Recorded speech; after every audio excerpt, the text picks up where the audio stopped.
C'est un dispositif assez exceptionnel qui a été déployé hier et encore ce matin pour retrouver donc 15 personnes qui ont été prises dans une avalanche hier à 11h26. Voilà, donc c'est une opération qui a été commandée par le PGHM de Chamonix avec en appui donc toutes les unités de la gendarmerie présentes sur zone, y compris la compagnie de gendarmerie départementale de Chamonix-Mont-Blanc. Les sapeurs-pompiers, le SAMU 74 et bien sûr pour l'enquête judiciaire, toutes les unités judiciaires jusqu'à l'IRCGN. Voilà, c'est au total plus d'une centaine de personnes déployées. Voilà, donc on a retrouvé la 6e personne décédée ce matin vers 10h. Voilà, c'était la 15e personne qui manquait et qu'on n'avait pas pu retrouver lors des recherches hier. Donc à ce stade, les recherches sont arrêtées et la phase de police judiciaire commence.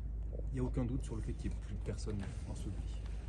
Alors non, on n'a plus de doute sur le fait qu'il y ait quelqu'un qui soit encore enseveli, puisque on n'a pas eu d'autres signalements à ce sujet et personne d'autre n'est disparu sur la zone. Est-ce qu'on a une idée un peu des profils de ces randonneurs qui faisaient du ski à ce moment-là? D'où ils viennent? C'était des gens aguerris? Alors il y a une enquête de police judiciaire qui est ouverte et qui est confiée à la gendarmerie sous l'autorité du procureur de la République de Bonneville, et toutes les investigations vont permettre de déterminer voilà, les causes et aussi les responsabilités de chacun. En tout cas, les conditions étaient bonnes hier, il n'y avait pas de risque particulier. Alors il y a toujours un risque en montagne, le risque 0 n'existe pas. Hier on était en risque 2 au-dessus de 2400 mètres d'altitude, donc un risque 2 indique qu'il y a un risque. Une avalanche d'une telle ampleur, là, autant de victimes, c'est quand même assez exceptionnel? Oui, c'est exceptionnel, ça arrive une fois tous les 10 ans malheureusement. Voilà, et on ne pouvait pas la prévoir en tout cas de notre côté. Les guides étaient expérimentés aussi de ce côté-là, pas de problème sur leur qualité? Alors par définition, un guide est expérimenté. Voilà, il a une formation qui est délivrée à l'École nationale de ski et d'alpinisme, voilà, un diplôme d'État. Donc dans la mesure où effectivement ils sont bien diplômés d'État, oui, ce sont des professionnels de la montagne. Vous pouvez nous repréciser le lieu exact par rapport à tous ces randonneurs qui évoluaient, donc j'imagine sur les dômes de Miage, d'où est partie l'avalanche pour dévaler où?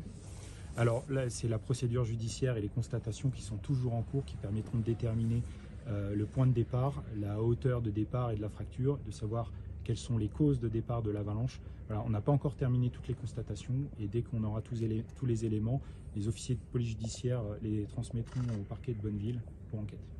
Les moyens aussi employés, vous avez parlé de moyens numériques? Alors oui, c'est-à-dire que sur la zone d'avalanche, notamment hier dans l'après-midi, le risque de suravalanche, c'est-à-dire le risque qu'une avalanche soit à nouveau déclenchée derrière la première avalanche était élevé et augmenté, et on a dû donc réduire le volume du dispositif sur zone pour protéger aussi les secouristes, et on a poursuivi les recherches par des moyens numériques, en l'occurrence un moyen qui s'appelle le Live Seeker et qui permet de retrouver les téléphones portables à partir du moment où le téléphone est encore allumé, ce qui nous a permis de retrouver un des téléphones et à proximité la victime à qui appartenait le téléphone. Et là ce matin? Alors ce matin, ce qui a permis de retrouver la 6e victime, c'est l'analyse des secouristes par rapport aux effets qui ont été retrouvés et des zones de sondage qui ont été déterminées très tôt ce matin. Et en fait, on a retrouvé la 6e victime exactement dans la zone où on pensait qu'elle serait.